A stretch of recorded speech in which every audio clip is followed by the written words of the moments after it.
The agenda of Paul.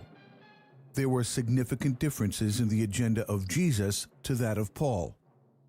One of the most important verses in the New Testament is Matthew 5:17. In 5:17, Jesus states why he is here.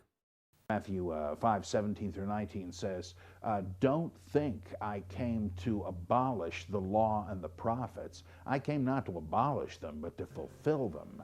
It would be easier for heaven and earth to pass away than for a jot or tittle to pass away from the law." The law that he is referring to is the Torah, which is the first 5 books of the Hebrew Bible and what Christians called the Old Testament. The Hebrew Bible and the prophets Jesus speaks of comprise the foundation of Judaism. Jesus is saying, "Think not that I have come to challenge Judaism, but to fulfill it." Jesus was a reformer. His mission was to bring the Jews back to the old ways of theology. He goes on to say, "You change not a jot or a tittle in Scripture."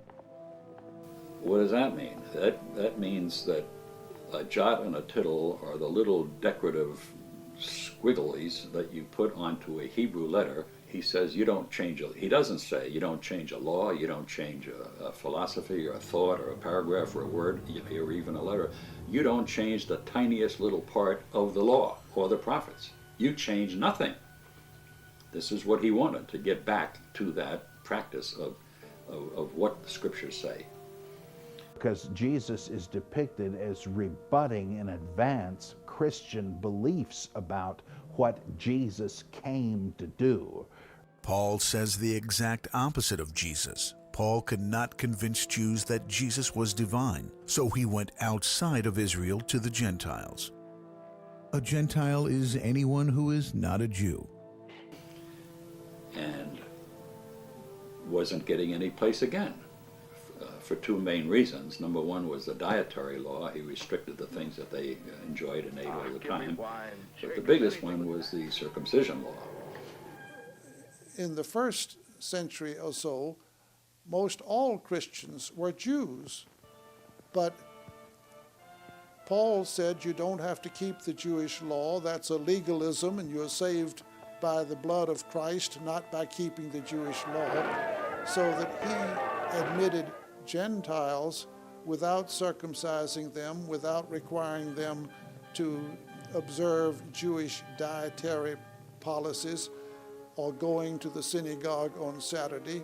As a result, there developed what we call today 2 confessions or 2 denominations, Jewish Christians and Gentile Christians. But it took a long time for that bifurcation to take place. A lot of the so-called Gentile Christian church were Jews, but they didn't continue observing Jewish practices, thanks to Paul. But the point that I'm making is that Jesus says, I'm here for this, and Paul says, I'm here for that. Jesus says you change absolutely nothing, and he brings it to an extreme degree. And Paul says, we don't have to obey those cursed laws. Jesus has freed us from them. Of course, that's not what Jesus said.